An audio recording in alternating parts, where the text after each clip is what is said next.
Baik, shalom. Pada sore hari ini kita belajar tentang rooted in God's grace. Berakar dalam anugerah Allah. Dan di bagian yang pertama ini kita belajar tentang pertobatan dan iman. Ya, lanjut aja slide-nya. Ya. 5 unsur penting yang harus tumbuh di dalam anugerah Allah. Ini ada 5 unsur penting yang harus tumbuh di dalam anugerah Allah. Ya. Supaya kita tumbuh dalam anugerah Allah, ini 5 unsur penting ini kita harus perhatikan. Yang pertama adalah pertobatan dan iman. Berelasi dengan Allah dan firman-Nya, pengudusan, bertumbuh di tengah pencobaan, berakar dan berdasar dalam kasih. Ya, nanti di minggu ini, ya di bulan-bulan ini kita belajar ini semua, tapi di minggu ini kita belajar di poin yang pertama. Ya, unsur yang pertama ini yang penting ini yang harus supaya kita tumbuh di dalam anugerah Allah. Ya, lanjut dulu slide-nya. Ya, kita belajar dulu makna berakar di dalam anugerah Allah. Ya, apa sih maknanya? Bapak Ibu yang terkasih dalam Tuhan kita Yesus Kristus, berakar di dalam anugerah Allah atau anugerah Tuhan, ya. Anugerah Tuhan itu adalah kasih Tuhan, ya. Anugerah Tuhan adalah kasih-Nya. Anugerah Tuhan adalah kemurahan Tuhan, ya. Kita harus berakar dalam kemurahan Tuhan, artinya identitas kita yang baru dalam Kristus harus berakar. Identitas kita yang baru itu, ya, yang sebagai orang kudus, orang benar, sebagai anak Allah, itu kita harus berakar di dalam anugerahnya, ya, tumbuh dan berbuah di dalam anugerah Allah. Kenapa kita harus berakar di dalam anugerah Tuhan? Kenapa kita harus bertumbuh di dalam anugerah Tuhan? Ya, kenapa? Karena kita sebagai manusia kita tidak bisa mengandalkan kekuatan kita.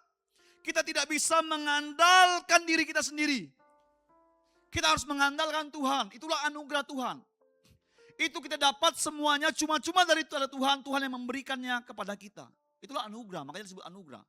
Kasih Tuhan. Ya, kebaikan Tuhan. Cuma-cuma. Dan kita hidup. Ya. Di dalam Yeremia pasal yang 17 ayat 7-8 tadi. Ya, dalam ayat ini coba minta tolong dibuka. Ini menjelaskan. Ya. Dalam kitab Yeremia ini menjelaskan bagaimana kita sebagai orang yang percaya kepada Tuhan, orang yang memiliki identitas baru tadi, kita harus hidup di dalam anugerah Tuhan atau berakar dalam anugerah Tuhan. Tujuannya apa? Ya. Yeremia 17 ayat 7. Dikatakan diberkati Allah orang yang mengandalkan Tuhan, yang menaruh harapannya pada Tuhan. Inilah yang membuat kita, kenapa kita harus berakar dalam anugerah Tuhan. Karena kita tidak bisa mengandalkan diri kita sendiri. Kita tidak bisa mengandalkan kekuatan kita. Hanya mengandalkan kekuatan Tuhan. Maka kita akan beroleh sesuatu yang daripada Tuhan. Apa yang kita peroleh? Buka ayat yang ke-8. Ya. Ia akan seperti pohon yang ditanam di tepi air, yang merambatkan akar-akarnya ke tepi batang air, dan yang tidak mengalami datangnya panas terik, yang daunnya tetap hijau, yang tidak khawatir dalam tahun kering, dan yang tidak berhenti menghasilkan buah. Amin. Ketika kita mengandalkan Tuhan, ketika kita hidup di dalam anugerah Tuhan, ya, kita akan menjadi orang yang diberkati Tuhan. Ya, inilah kenapa Tuhan melalui firman-Nya mengajar kita, melalui Bapak Gembala kita diberikan pengertian firman Tuhan. Kita harus berakar dalam anugerah Tuhan, karena ketika kita mengandalkan Tuhan, kita hidup dalam anugerah Tuhan, kita akan menuju kepada berkat Tuhan. Kita menjadi orang-orang yang diberkati Tuhan. Amin. Mau diberkati Tuhan Bapak Ibu Saudara-saudari? Pasti mau. Ya. Kalau namanya diberkati pasti mau. Saya yakin, tidak ada yang mau diberkati. Tapi kita harus hidup di dalam anugerah Tuhan, berakar. Amin. Ya. Supaya kita nggak khawatir, supaya kita nggak takut lagi. Kenapa? Kita tahu siapa yang kita andalkan. Bapak Ibu, kita belakangan ini dengar berita, ya, yang begitu mencekam, ya, termasuk yang terjadi sekarang ini, gara-gara statement, ya, cadangan minyak kita hanya untuk cukup 21 hari. Wow. Ya memang seperti itu dari dulunya, ya kan? Mau gimana pun memang segitulah penampungannya, ya. Tapi karena kita dalam situasi kepanikan, ketika mendengar hal itu, wow, ya, takut semua, ya, takut perang ini, wah, Padahal sudah difirmankan Tuhan. Perang itu pasti akan terjadi. Mulai orang antri BBM. Setiap hari panjangnya bukan main. Ya. Wah, kenapa? Khawatir. Karena berpikir nanti setelah 20 hari, 21 hari, hari ke-22 nggak ada minyak. Karena seperti itu, padahal bukan seperti itu maksudnya. Ya. Ibaratnya itu kayak kita punya tong penguin di rumah. Ya. Kalau Bapak Ibu yang di rumahnya tong penguin, ya. Mungkin kapasitas air tong penguin kita misalnya, satu tong penguin kita ini kapasitasnya untuk 7 hari. Ya. 7 hari. Bukan berarti kita harus sampaikan 7 hari sehingga dia habis baru kita tidak ada air lagi, tidak. Tentu kita akan pakai air ini, ketika kita sudah pakai 3 hari, 4 hari, kita akan isi ulang lagi. Ya, seperti itu. Ya, keadaan bangsa kita seperti itu. Tapi karena khawatir, ya, mulai kita. Ya, waduh gimana ini? Ya, kawan-kawan sempat berbicara, ngapain orang cari BBM? Kalau benar BBM nanti tidak ada. Bukankah yang paling utama kita incar itu beras? Ya kan? Dari mana orang angkut pakai mobil nanti kalau minyak udah tidak ada? Orang angkut beras. Emang minyak bisa dimakan katanya. Ya kan? Kalau beras kita makan, minyak tidak bisa dimakan, masih bisa pakai sepeda. Ya. Kenapa? Kekhawatiran. Bahkan isu-isu yang lain juga membuat kita mulai khawatir. Hal-hal yang lain yang terjadi dalam kehidupan kita membuat kita mulai takut. Tapi malam hari ini, Bapak Ibu, kita bersyukur. Ya, melalui firman Tuhan pada malam hari ini mengajarkan kita untuk kita berakar dalam anugerah Tuhan. Supaya apa? Supaya kita hidup terus mengandalkan Tuhan. Supaya apa? Supaya kita menjadi orang yang diberkati Tuhan. Amin. Amin. Karena kalau kita mengandalkan diri sendiri, waduh, zong Bapak Ibu. Coba buka ayat yang tadi. Ya. Ini kalau kita mengandalkan diri sendiri Bapak Ibu. Ayat Yeremia 17. Buka di ayat yang kelima. Ya, kelima dan keenamnya. Ya. Ya. Beginilah firman Tuhan, terkutuklah orang yang mengandalkan manusia, yang mengandalkan kekuatannya sendiri dan yang hatinya menjauh daripada Tuhan. Dikatakan apa? Ayat yang ke-6, ia akan seperti semak bulus di padang belantara, ia tidak akan mengalami datangnya keadaan baik. Ia akan tinggal di tanah angus, di padang gurun, di negeri padang asin yang tidak berpenduduk. Ya, pilihan ada di tangan kita. Apakah kita mau berakar dalam anugerah Tuhan atau mengandalkan Tuhan? Atau kita mengandalkan diri sendiri? Kalau kita mau menjadi orang yang berkati, kita mau berakar dalam Tuhan. Kita belajar firman Tuhan ini bersama-sama. Amin. Amin. Ya, karena firman Tuhan ini sangat-sangat mengajarkan kita untuk kita terus hidup berakar dan bertumbuh dalam Tuhan. Ya. Baik, lanjut slide-nya tadi. Ya. Anugerah Allah adalah tempat yang terbaik untuk kita berakar, bertumbuh dan berbuah. Ya. Supaya kita diberkati. Anugerah Allah bagaikan tanah yang terbaik. Dan kita bagaikan benih yang ditanam di dalamnya. Ya. Kita benih ditanam di dalam anugerah Allah. Ya. Itu yang terbaik. Ya. Lihat bagaimana Tuhan begitu mengasihi kita. Mencintai setiap kita. Ya. Itu cuma-cuma Bapak Ibu. Ya. Bukan tindakan itu, bukan kita pilihan kita, tapi itu benar-benar anugerah Tuhan itu memang tindakan kasih Allah bagi kita.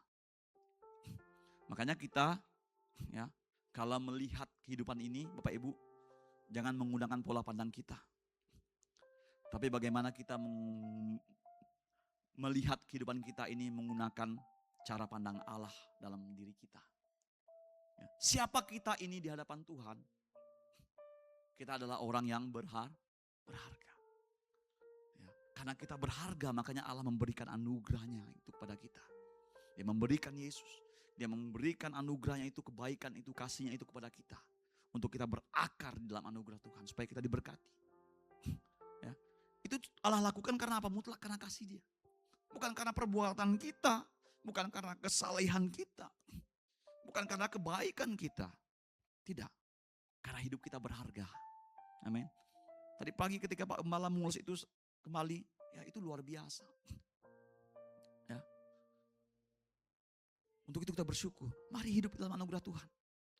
Ya. Kita menyadari bahwa anugerah Tuhan itu begitu besar karena Dia mengasihi kita. Ya. Bahkan kalau kita mau hidupnya kita diberkati. Ya. Wow, itu luar biasa. Ketika merenungkan ini, wah Tuhan, ya, apalagi yang harus saya katakan? Apalagi yang harus saya ungkapkan? Kalau ternyata segala sesuatunya itu mutlak dari pihak Tuhan yang melakukannya bagi kita. Ya. Bukan karena upaya saya, bukan karena perbuatan saya tinggal hanya mau meresponi apa yang Tuhan berikan. Itu aja. Ya. Sehingga kita menjadi orang yang diberkati Tuhan. Amin. Minggu ini kita belajar di poin pertama. Ya, mari kita buka slide lanjutnya. Ya. Kalau kita mau berakar di dalam anugerah Tuhan, ya, kita harus perhatikan unsur penting yang harus tumbuh dalam anugerah Allah. Apa unsur penting? Ya, di minggu ini kita belajar ini unsur yang pertama, pertobatan dan iman. Kita tidak akan menjadi orang yang mau hidup atau berakar dalam anugerah Tuhan kalau kita tidak bertobat dan memiliki iman kepada Tuhan. Tidak mungkin. Tidak bakalan. Ya. Tidak bakalan. Ya. Makanya ini adalah unsur penting yang paling pertama. Ya. Kita menjadi orang yang percaya dulu. Bertobat dulu. Ya. Kembali ke slide tadi. Ya. Apa itu pertobatan? Pertobatan adalah tindakan berbalik kepada Allah yang merupakan tanggapan manusia terhadap panggilan Allah. Ya.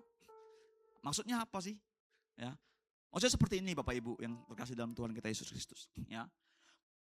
Tanggapan manusia terhadap panggilan Allah. Maksudnya gini. Apa yang kita alami ketika kita menjadi orang percaya, ketika bertobat. Ya, itu mutlak semuanya karena perbuatan Tuhan kepada kita. Ya. Baik itu melalui pekerjaan Roh Kudus sendiri langsung, ya, dengan menjamah.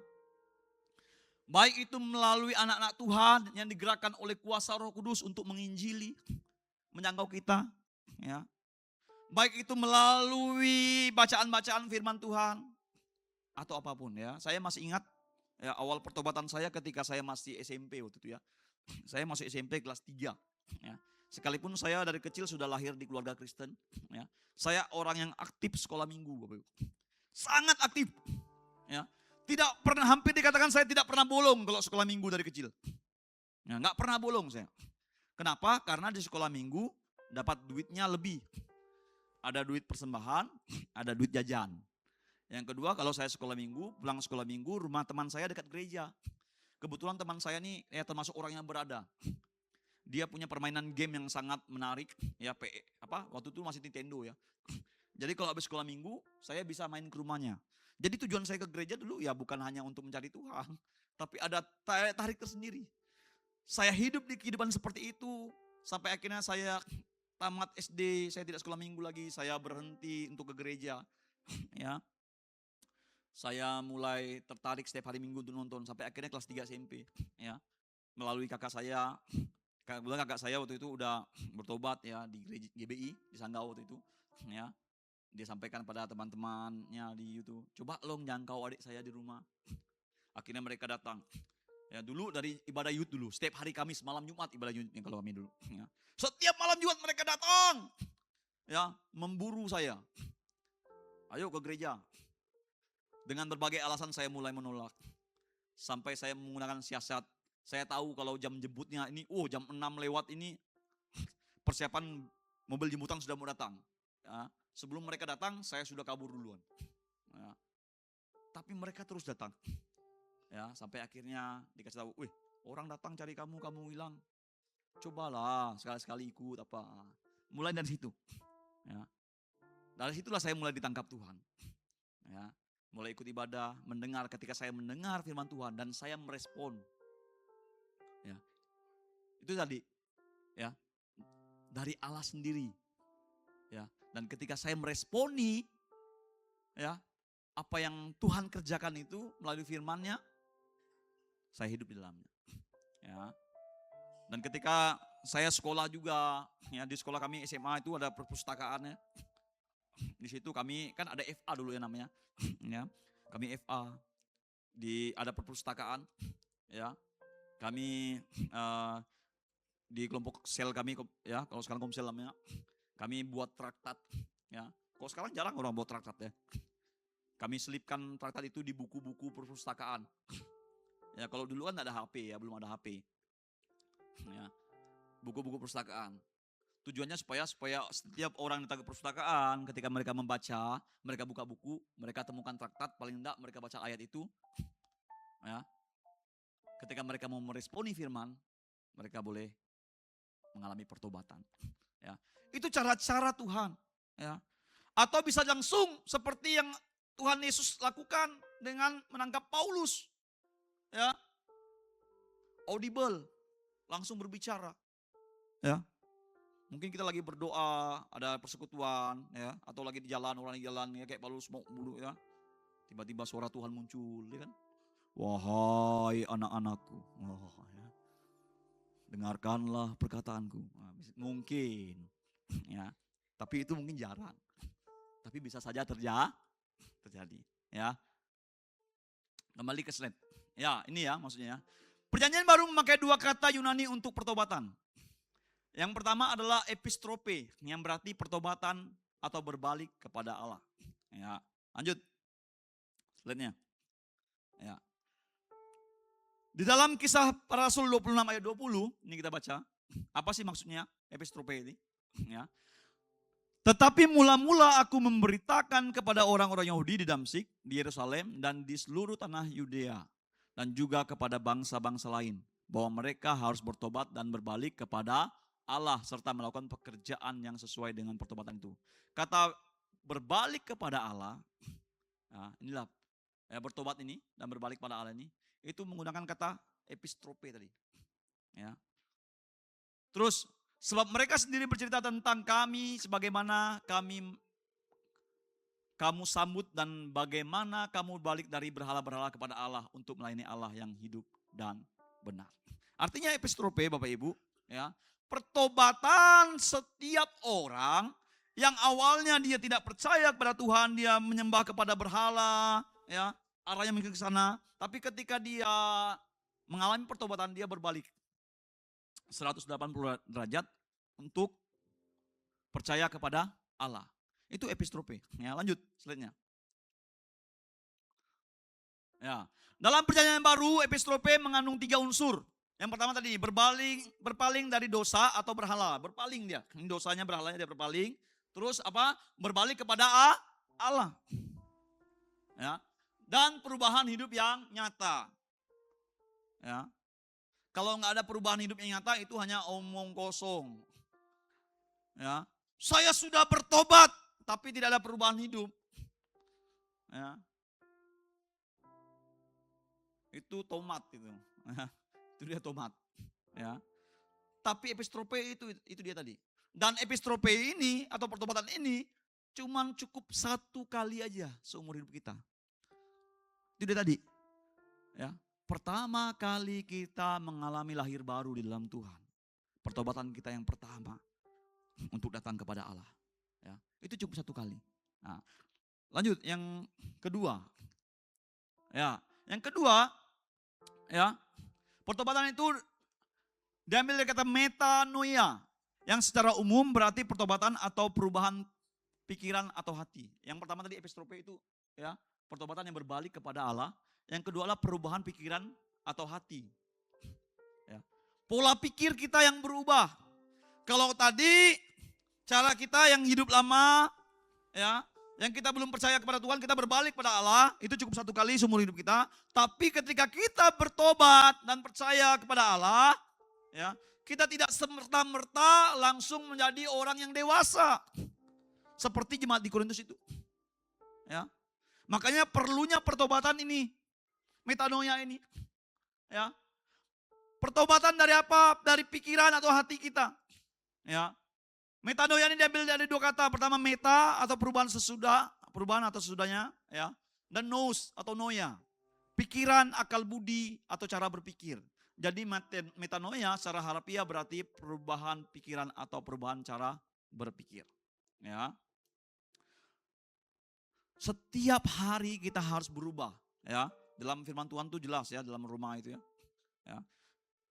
Jangan menjadi serupa dengan dunia ini, tetapi berubahlah oleh pembaruan budimu. Ya.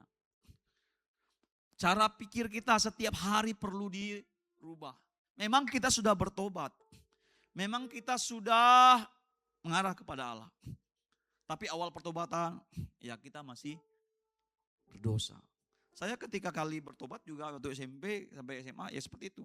Ya, saya dari SD ikut teman-teman merokok, ya, minum minuman keras. Ya, saya kalau minuman bir, ya, apa tuh, saya nggak dimarah, ya, minum-minum aja. Tapi kalau ngerokok dimarah. Tapi saya sembunyi-sembunyi ngerokok. Tapi ketika saya pertobatan pertama kali SMP itu saya bertobat, ya, saya ingat saya masih ngerokok satu kali, ya, masih sempat ngerokok, ya, minum-minum masih. Saya lama lepas dari minuman keras itu. Saya lepas dari minuman keras itu SMA kelas 1 lah ya, hitungannya lumayan lama. Padahal saya udah ibaratnya hitungannya udah datang ke gereja, mencari Tuhan, udah benar-benar sungguh. Tapi untuk lepas dari ketika minum kadang sekali masih tergoda, ya. Apalagi kalau siang-siang panas-panas, ya kan. Apalagi habis makan daging RW, ya kan. Wah, kalau ada tuak di kulkas, langsung sambar, ya. Kalau belum pusing, belum tidur, ya, kebablasan minumnya, ya. Untungnya di rumah, ya. Tapi ketika lama-lamaan saya mulai berubah dari pola pikir, apa yang saya lakukan ini salah. Ya, saya hanya mau memuaskan daging saya. Saya memuaskan apa yang menjadi nafsu saya. Saya mulai bertobat, saya mulai tinggalkan hal-hal yang salah. Ya.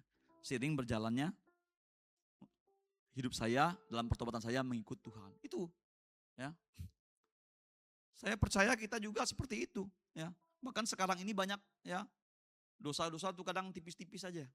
Ya, kadang bahkan kita dalam menjalani hidup, ya, sampai salah kaprah kadang, ya. Kita pikir kita menjalani suatu kebenaran, tapi ternyata sebenarnya itu adalah salah.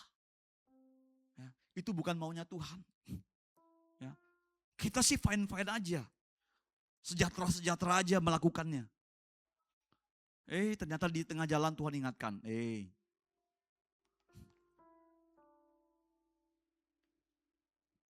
Bukan seperti itu yang saya inginkan. Ya, pernah ngalami seperti itu, ya. Sering saya minta ampun sama Tuhan, ampun. Ya, bahkan di Komsel kemarin kami bercerita, wah seru kesaksian kami. Ya. Bagaimana berperang dalam pikiran. Kita tahu itu salah, tapi iblis terus. Bahkan, ya, ada salah satu anggota Komsel saya bersaksi, ya, hampir terjebak. Iblis itu menipu. Samar-samar sepertinya dia menjadikan itu suatu kebenaran. Ternyata itu tipuan. Ya. Kita sih kadang melakukannya damai sejahtera aja. Ya. Lebih tepatnya kalau digambarkan lebih firman Tuhan itu yang kisah Yunus lah ya. Tidak semua apa yang menjadi sejahtera kita lakukan itu adalah suatu kebenaran. Ya. Bisa jadi itu kemauan kita aja. Ya. Tapi kita harus berubah. Ya. Cara pola pikir kita berubah di dalam Tuhan. Ya. Lanjut. Ya, Alkitab menyatakan beberapa hal tentang pertobatan. Ya, ada beberapa hal yang dicatat Alkitab tentang pertobatan. Yang pertama, pentingnya pertobatan. Ya, sangat penting. Ya, Alkitab mengutamakan berita pertobatan sebagai panggilan Allah kepada manusia. Mulai dari pertobatan, ini berita dari perjanjian lama, nabi-nabi selalu mengkumandangkan yang paling pertama adalah tentang pertobatan. Yohanes Pembaptis juga ketika mengawali penginjilannya, ya, selalu dia menyerukan bertobatlah kamu. Ya, berilah dirimu dibaptis. Ya, Yesus juga menyerukan pertobatan. Petrus juga, ya, ketika di Yerusalem peristiwa turunnya Roh Kudus, Petrus berkhotbah, ya, bertobatlah. Ya, nanti boleh baca di ayat ke-1, 2 ayat 2 mulai dari ayat 36 sampai 38. Ya. Ketika orang dengar, hati mereka bilang, lalu mereka bilang, apa yang harus saya lakukan? Petrus katakan nanti ayat 8 nih, bertobatlah dan berilah dirimu dibaptis dalam nama Yesus. Ya. Seruan-seruan itu dilakukan untuk bahkan di zaman sekarang ini sampai sekarang, ya, seruan pertobatan itu sangat penting. Karena pertobatan itu adalah sangat penting. Ya. Pertobatan membuat surga bersukacita. Ya, dalam Lukas ini 15-17 ayat 7 sampai 10. Ya, dikatakan satu orang bertobat, surga bersuka cita. Ya, amin. Berapa orang Bapak Ibu? satu. Surga bersuka cita. Ya. Ayat ini menyukakan hati kita. Ya, yang kita yang kadang-kala berpikir, capek cari jiwa, ya kan? Dari 20 orang, masa dari 20 orang yang saya jangkau cuma satu aja yang mau ikut saya ke gereja. Capek Tuhan, kenapa enggak 15, yang 5-nya enggak? Ya kan? Kita sudah korban tenaga, korban ini, banting pintu, banting jendela, banting semua. Dari 20 orang yang kita jangkau cuma satu aja yang mau ikut kita. Bapak Ibu, firman Tuhan katakan, satu orang saja surga bersuka cita. Masa kita tidak bersuka cita? Amin. Ya. Ini menggugah kita. Ya. Supaya kita semangat lagi untuk mencari jiwa. Ya. Karena satu orang aja bertobat, karena penginjilan, karena firman Tuhan yang diterima sehingga dia berespon dan dia bertobat, surga bersuka cita. Ya. Pertobatan syarat mutlak untuk diselamatkan. Ya. Kalau nggak bertobat gimana mau diselamatkan? Ya. Syarat mutlak. Ya. Lanjut. Ya. Ini yang kedua, ya. Bagaimana Alkitab menyatat ya tentang pertobatan? Yang kedua adalah pertobatan melibatkan 3 aspek, yaitu pikiran, perasaan hati dan kehendak. Ya, kita belajar dari pikiran. Apa itu? Adanya perubahan pandangan terhadap dosa, terhadap Allah dan diri sendiri dari pikiran kita. Ya. Terhadap dosa seperti apa? Dosa diakui sebagai kesalahan pribadi. Ya, kita bertobat. Oh, ternyata dosa. Ketika saya melakukan dosa, ya, saya yang berdosa. Kita harus mengerti ketika saya yang melakukan, saya mengakui. Ya, bukan melimpahkan kepada orang lain. Ya. Ampuni saya Tuhan. Ya. Terhadap Allah diakui sebagai yang secara sah menuntut kebenaran. Ya, kita harus pahami bahwa Allah menuntut kebenaran dari setiap kehidupan kita. Ya. Harus kita pikirkan itu. Oh iya ya. Supaya kita tidak melakukan dosa. Supaya kita tidak salah melangkah di dalam pertobatan kita ini mengikuti Tuhan. Ya. Kalau kita tidak berubah ini, aspek pikiran kita ini, metanoia kita ini, yang berpikir Allah itu ya cuma cuek-cuek saja. Ya, apalagi kalau Bapak Ibu baca ya firman Tuhan, ya, banyak sekali orang berkata, aduh para nabi ngomong gini-gini, bertobat gini, nanti akan terjadi, Allah akan segera datang gini-gini. Mereka bilang, dari zaman nenek moyang, katanya, sampai sekarang mana buktinya? Kita seperti ini aja nggak ada, Tuhan nggak datang. Ya, mereka berbuat fasik, berbuat jahat. Ya, mereka memperkaya diri dengan hal-hal tidak benar. Mereka enjoy saja. Mereka beranggapan bahwa Tuhan tidak melihat. Padahal nanti kita bahas kerinduan Tuhan untuk mereka diberikan kesempatan bertobat. Ya. Kita harus memiliki ya bahwa Allah itu secara sah menuntut kebenaran hidup kita. Ya. Dan terhadap diri sendiri diakui sebagai manusia yang berdosa dan tidak berdaya. Ingat dalam Roma 3:3 nih. Ya. Semua manusia telah berdosa dan telah kehilangan kemuliaan Allah. Kita harus mengerti itu. Oh, saya ini orang berdosa. Sehingga kita memiliki perubahan pandangan terhadap Yesus. Bahwa hanya Yesuslah Tuhan yang sanggup menyelamatkan saya. Sehingga kita bertobat. Hanya Yesuslah Tuhan penebus hidup. Saya harus bertobat. Beri diri kepada Tuhan. Ya, ini ayatnya ya. Ini tentang kisah tadi itu. Ya, Petrus khotbah di Yerusalem. Ya. Lanjutnya, ya, aspek apa lagi? Ya, perasaan hati. Lanjut, slide berikutnya. Merasa sedih karena dosa dan mendambakan pengampunan dari Allah. Ya, ini contohnya ada Daud. Ya, coba buka Mazmur 51. Ya. Ayat yang pertama. Kita biar di apa? Alkitab ini di pasal yang pertama. Ya. Karena pasal pertama ini langsung 3 pasal dia, sampai ayat 3 ya. Untuk pemimpin berduaan Mazmur dari Daud. Ketika Nabi Nathan datang kepadanya setelah ia menghampiri Betseba. Ya. Paham ya ceritanya Bapak Ibu ya? Menghampiri Betseba. Betseba ini adalah istri Uria. Bukan Urea, bukan. Urea itu pupuk. Ya. Istri Uria. Panglima perang Daud. Ya, ketika mereka sedang berperang, anak buahnya Daud nggak ikut berperang. Biasanya kalau raja-raja berperang pada awal tahun, ya turun perang. Ini tiba-tiba tumen-tumen Daud nggak ikut. Ya, Daud cuma suruh panglimanya yang turun. Yoab, panglima besar, panglima perangnya. Ini termasuk salah satu pasukan-pasukan intinya nih, Urian. Daud jalan-jalan sore-sore di atas bumbungan anunya soto-soto istananya. Tengok Betseba lagi mandi. Akhirnya dia mau Betseba dipanggil, akhirnya dia menghampiri Betseba. Sampai akhirnya Betseba mengandung anak Daud. Lalu dia melakukan pembunuhan berencana terhadap Uria. Karena Uria dipanggil pulang suruh tidur istrinya dengan tujuan kalau Uria tidur istrinya, karena dia tahu istrinya mengandung, ya dia kasih alasan bahwa itu anaknya Uria. Padahal akhirnya tapi Uria nggak ada tidur. Ya. Akhirnya Daud lakukan pembunuhan berencana, matilah. Ya. Tapi akhirnya dia ditegur oleh Nabi Nathan. Setelah dia ditegur Nabi Nathan, apa yang Daud katakan? Kasihanlah aku ya Tuhan Allah, menurut kasih setiamu. Hapuskanlah pelanggaranku menurut rahmatmu yang besar. Ya. Dari perasaan hati dia merasa sedih. Ya, karena dosa. Dan menambahkan pengampunan dari Allah. Sedih. Kita juga Bapak Ibu. Ya, pasti pernah mengalami itu.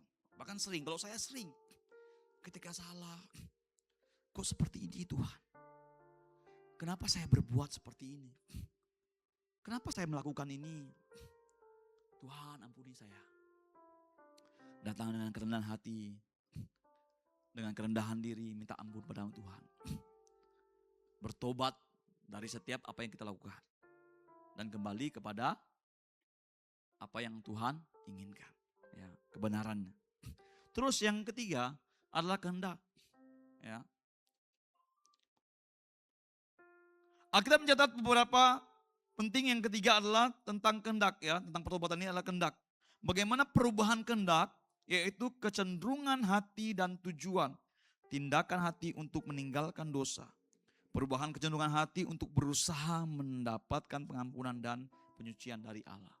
Kehendak kita, ya, kecenderungan hati kita, tujuan kita, tindakan kita secara nyata untuk meninggalkan dosa, untuk mendapatkan pengampunan. Bukan hanya dalam pikiran kita saja, ya, Tuhan ampuni saya tidak mau. Bukan hanya seperti itu saja, bukan hanya merasa sedih saja, tapi benar-benar ada kehendak atau tindakan, ya, untuk kita meninggalkan itu, ya, meninggalkan setiap dosa, ya, untuk apa? Mendapat pengampunan dan penyucian dari Allah, ya. Lanjut. Yang ketiga, Bapak Ibu, ya,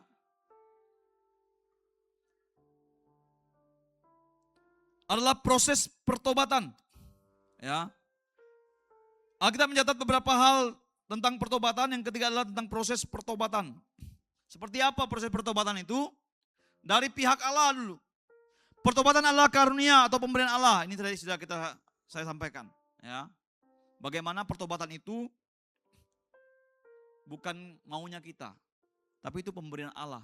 Allah yang berinisiatif memberi kesempatan kepada orang berdosa supaya kita bertobat, ya. Kasusnya ini mungkin seperti kejadian yang di Niniwe. Ya, kalau Bapak Ibu ingat kasus Yunus itu, ya. Allah memusnahkan Niniwe, tapi Allah berikan kesempatan, ya. Dari pihak manusia mendengarkan Injil Yesus Kristus atau firman Allah, ya. Kemudian menerimanya, mendengarkan, menerimanya. Ini kejadian Niniwe ini kalau Yesus menggambarkan ini tentang bagaimana pertobatan orang Niniwe. Yesus kembali angkat ya di dalam kitab ini, ya Lukas ini. Dan di Lukas 16 ayat 30 ini, ya ini tentang ilustrasi yang gambarannya Yesus tentang Lazarus dan orang kaya.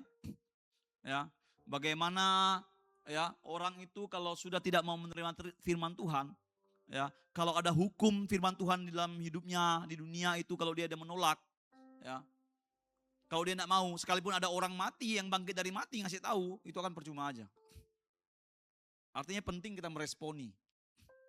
Ini proses pertobatan dari Allah dulu inisiatifnya.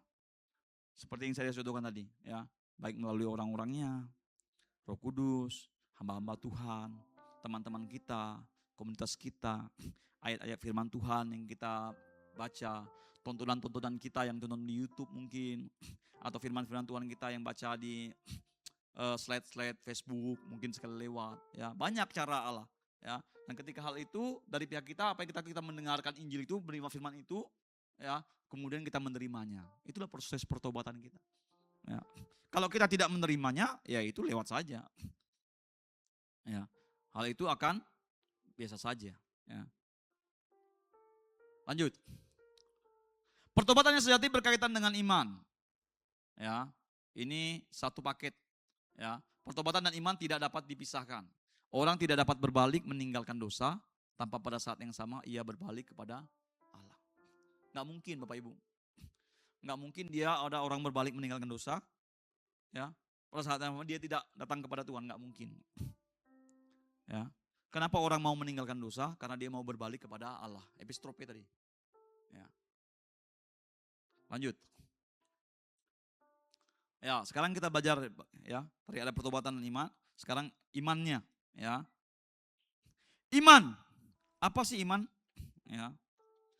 Iman merupakan perkara yang sangat penting dalam pertobatan karena kehidupan seorang diatur oleh apa yang diyakini dan dipercayai. Ya, pentingnya iman. Ya, kita diselamatkan oleh iman karena kita percaya kita diselamatkan. Ya, kita menerima Roh Kudus oleh iman, ini ayat-ayatnya. Ya, kita disucikan oleh iman.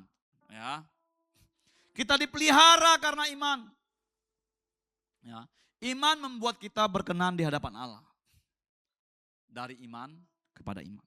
Ya, karena iman kita dibenarkan, ini Ibrani 11 ayat 6. Ya. Coba kita buka ayat itu, Ibrani 11 ayat 6. Firman Tuhan katakan, tanpa iman kita tidak berkenan di hadapan Allah.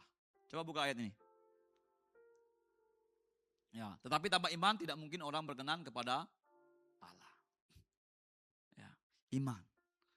Ya, membuat kita berkenan kepada Allah. Apa arti iman itu sendiri? Ya, tindakan hati yang percaya kepada firman Kristus.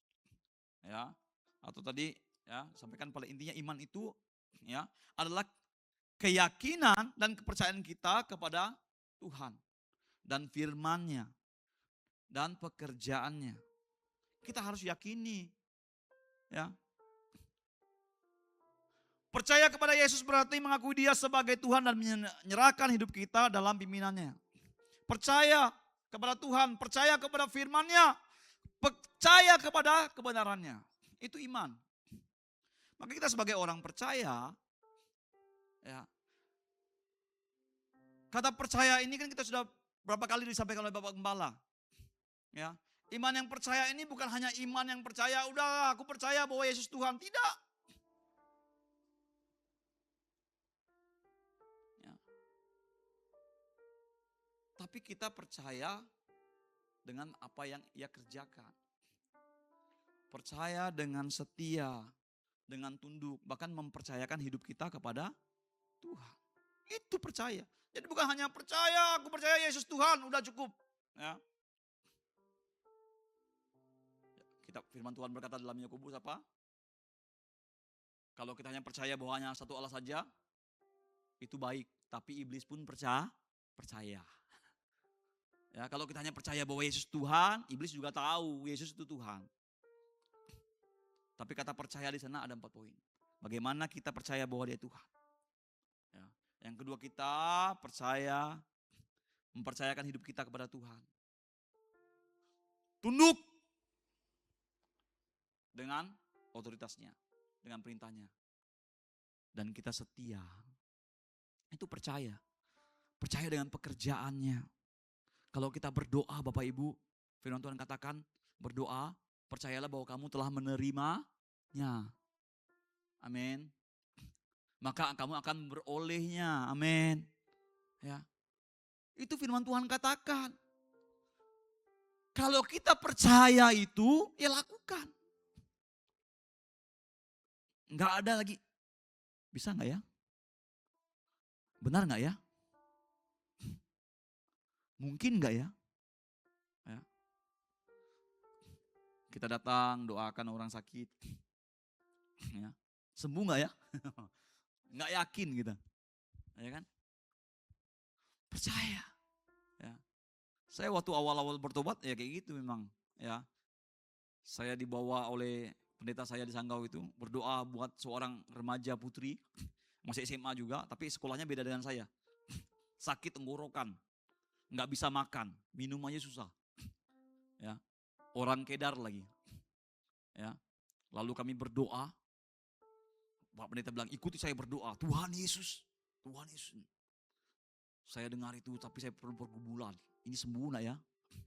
Ini kalau nggak sembuh nanti kalau saya ketemu sama dia antar SMA nih, wah bisa malu muka saya nih. Bisa dikatakan pembohong nih. Ya. Puji Tuhan sembuh. Ya, senang. Ya, itu awal-awal dulu. Tapi kalau saya sekarang ya ketika minta doakan, saya percaya bahwa kesembuhan itu dari Tuhan. Yakin. Ya. Kalau dulu ada orang kerasukan datang suruh doakan, keluar nggak ya setannya? Ya. Karena pengalaman kawan-kawan saya di gereja, ya mereka doakan setan, ya sambil tutup mata, kita belum tahu waktu masih sekolah-sekolah ya. Setan keluar, ya katanya sambil tutup mata bahasa roh, setan keluar. Ya, apa yang keluar? Air ludahnya dari orang itu. Cuy, ya. Waduh, kena ludah teman saya. Bukan setannya yang keluar, ludahnya yang keluar. Ya, akhirnya mulai, kalau dipanggil orang dulu, kalau suruh ngusir setan, takut. Ya. Tapi seiring berjalannya waktu, ya berjalan ke dalam firman Tuhan, saya mulai saya pindah ke Putus Sibau, ya ketika mulai kerja. Di sini saya diajar juga kebenaran firman Tuhan oleh Bapak Gembala lebat ini, diberikan pemahaman, ya singkat cerita lama-lama ya mengerti. Jadi kepercayaannya meningkat, iman kita meningkat. Ya. Jadi ketika sekarang kalau ada bilang, Bang, tolong ada yang kesurupan nih, ya saya percaya Tuhan akan lakukan perbuatannya. Jadi melangkah pasti dengan iman. Ya. Percaya. Ya. Dan dalam kehidupan sehari-hari, pergumulan sehari-hari, percaya kita telah menerima. Ya. Percaya. Ya.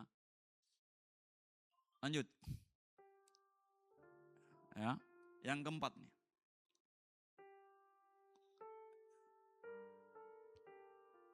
Lanjut slide-nya.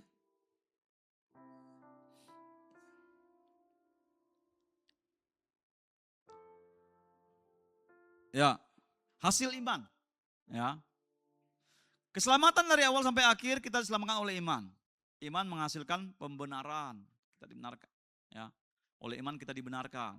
Pengangkatan sebagai anak. Itu tadi. Bahkan di poin minggu lalu kita sudah bahas ini. Ya. Karena imanlah, karena percaya kita lah. Maka kita mendapat status sebagai anak Allah. Ya. Kita dikuduskan. Dipelihara oleh Allah. Ya. Ini luar biasa. Ya. Memang ya seperti kata-kata tadi pagi oleh Bapak Gembala, ya memang kita nggak lihat ini secara langsung tangan Tuhan memelihara kita, nggak lihat dia, tapi melalui apa yang kita alami sendiri dalam kehidupan kita tahu bahwa ada pemeliharaan Tuhan. Amin. Ya, kita tahu bahwa pemeliharaan Tuhan itu sempurna. Ya. Saya ketika musim-musim anak DBD, musim anak muntaber, ya, kita nggak bisa nangkal sebagai manusia karena saya terbatas sebagai orang tua. Ya, saya hanya cukup menjaga pola makan saja. Tapi bagaimana anak saya bergaul di sekolah, ya, di rumah dengan anak tetangga, saya nggak bisa larang, memang anak-anak. Tapi iman saya cukup percaya akan pemeliharaan Tuhan. Itu aja. Saya cuma berdoa, Tuhan lindungi anak-anak saya. Karena ini lagi musim muntaber ini. Lagi musim DBD. Ya. Yang saya cuma bisa lakukan, saya hanya membeli minyak serai, gosok-gosok, beli vitamin. Itu saja. Tapi selebihnya iman saya kepada Tuhan bahwa pemeliharaan Tuhan nyata. Ya. Seperti itu yang saya lakukan. Saya praktekkan. Memang saya tidak melihat bagaimana Tuhan melakukannya. Tapi saya percaya pemeliharaan Tuhan itu nyata. Karena apa? Karena iman. Itu hasil dari iman saya kepada Tuhan. Ya. Memiliki kepastian keselamatan. Udah pasti kita. Ya. Damai sejahtera diberikan. Ya, lanjut. Ya. Dan hasil dari iman adalah perbuatan baik. Iman menghasilkan perbuatan baik. Ya. Perbuatan baik adalah buah roh. Nih. Ya.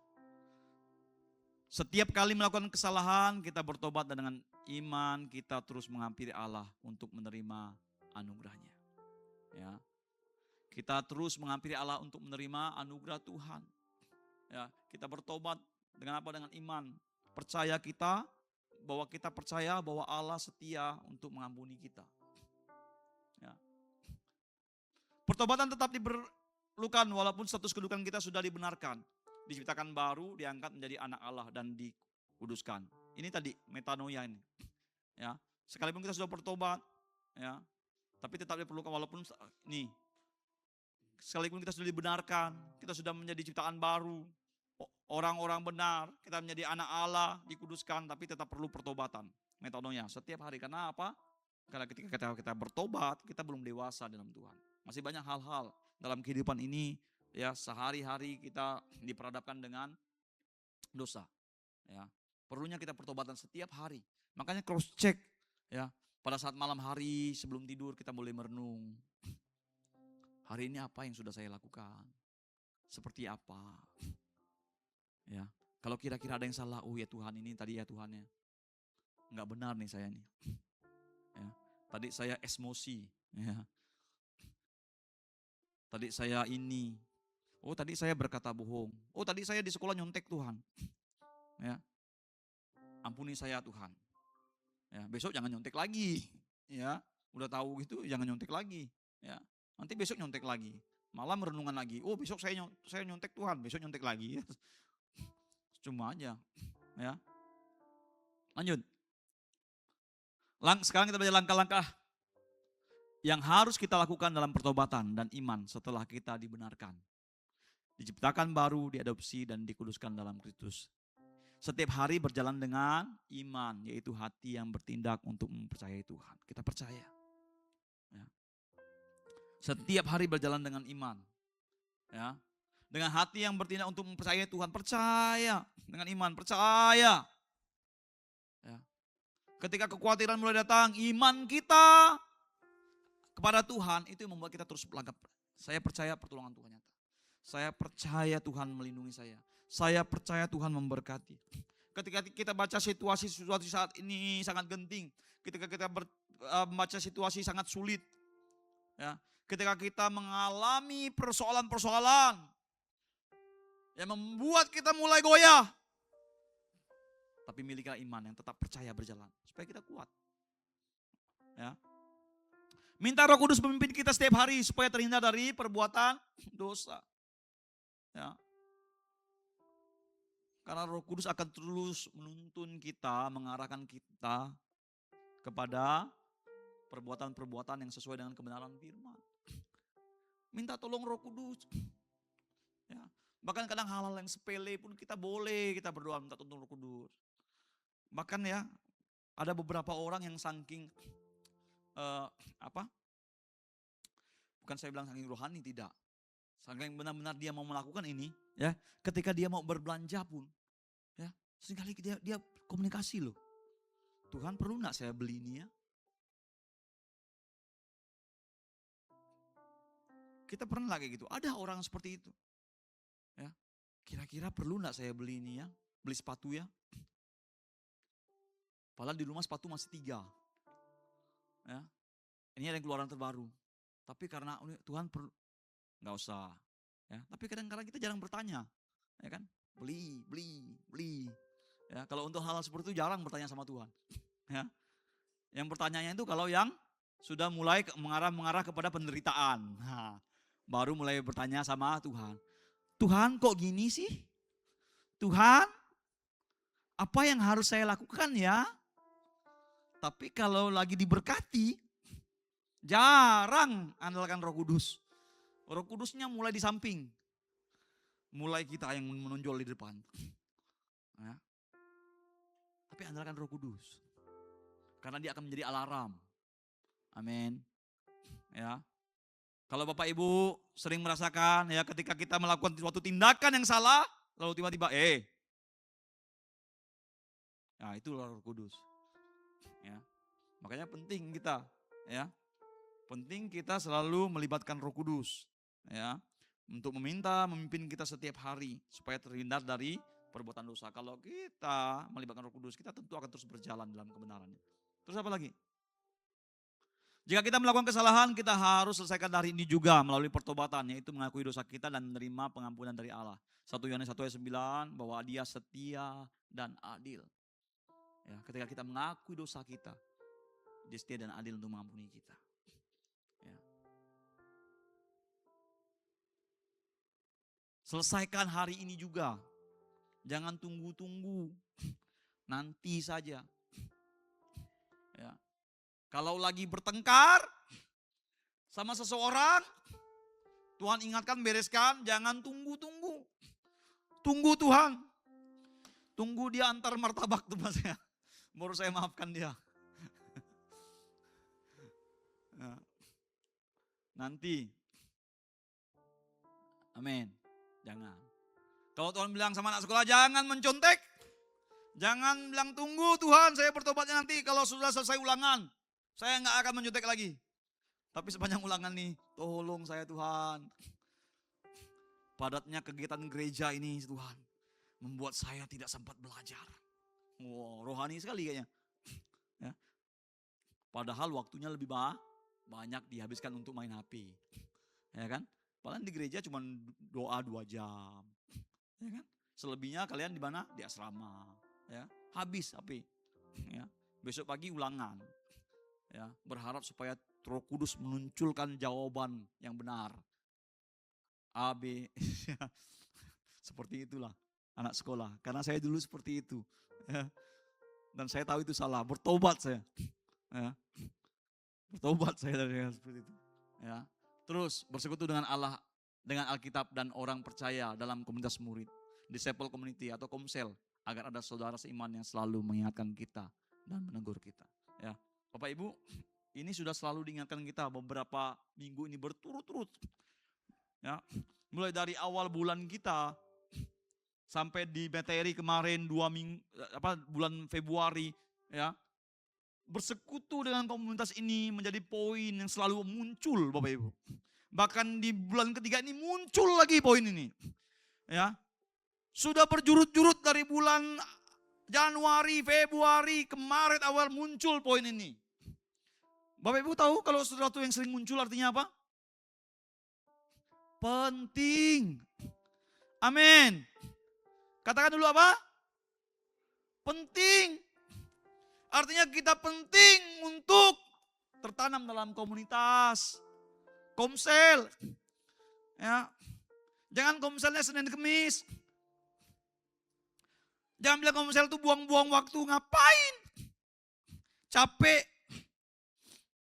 Kenapa? Karena kita nggak tahu esensinya seperti apa komsel itu. Ya. Padahal firman Tuhan jelas-jelas katakan, janganlah jauhkan dirimu dari persekutuan-persekutuan. Firman loh yang perintahkan. Masa kita bilang ngapain? Untuk apa? Buang-buang energi. Padahal di komsel kita ada saudara seiman yang mengingatkan kita. Ketika kita ada sesuatu masalah, melalui kesaksian saudara seiman kita dibangun. Ketika ada masalah, melalui mungkin dari teguran-teguran teman kita merasa diberkati dan kita mulai kembali kepada jalan yang benar. Ya, supaya kita nggak salah. Ya, kalau kita nggak ada di persekutuan yang benar, nanti ketika kita ada masalah, kita berada di persekutuan yang salah, maka orang yang di persekutuan yang salah ini akan menjerumuskan kita, akan malah mengarahkan kita. Ingat kasusnya anaknya Salomo. Ya kan? Ketika pertama kali kerajaan itu di tangannya, dia datanglah orang Israel pada saat itu berkumpul. Ringankanlah tanggungan kami gini-gini. Dia minta nasihat sama orang-orang yang tua. Orang tua bilang kalau engkau mendengarkannya, engkau akan tetap menjadi raja. Tapi apa yang dilakukan Rehabeam anak Salomo ini? Dia pergi kepada orang-orang sebayanya. Minta nasihat anak-anak muda. Lalu anak-anak muda bilang sama mereka nanti, ya, jempolku lebih besar daripada pinggang ayahku. Kalau ayahku memukul kami pakai cambuk, saya akan pakai cambuk berduri. Itu. Kenapa? Salah komunitas. Akhirnya kerajaan itu pecah. Ya. Bapak Ibu, ini udah muncul ini 3 bulan. Ya. Poin ini muncul artinya penting. Ya. Saya mengimbau ini bukan berarti karena saya selaku koordinator komsel, tidak. Tapi ini memang benar-benar salah satu hal yang penting. Ya. Supaya kita bertumbuh. Ya. Supaya kita tertanam dalam anugerah Tuhan. Amin. Kalau mau diberkati, yuk sama-sama. Ya, cari komsel terdekat di tempat kita. Kalau kita ada di Putus Ibau, yuk sama-sama. Kecuali Bapak Ibu di luar kota. Ya, kalau kita ada di Putus Ibau, yuk silakan. Ya, bersama-sama kita bersekutu, memuji dan memuliakan nama Tuhan, bersaksi. Firman Tuhan katakan ketika kita bersaksi, iblis dikalahkan. Amin. Makanya kalau komsel bersaksi, jangan malas bersaksi. Salah satu membuat orang malas bersaksi itu karena iblis nak mau dikalahkan. Ya, nak mau dipermalukan. Karena ketika kita bersaksi, iblis dipermalukan. Makanya dia bisik-bisik sama kita, ngapain kau bersaksi? Nanti belangmu ketahuan. Nanti inimu ketahuan. Udah kau diam aja lah. Gak usah bersaksi. Lalu kita bilang, ada yang mau saksikan? Enggak, cukup saya. Saya diberkati Tuhan. Padahal ada sebenarnya. Iblis ketawa. Nah, bagus. Kasih jempol. Kasih seperti ini iblisnya. Ya. Apa namanya? Ya. Apa? Sarang heo.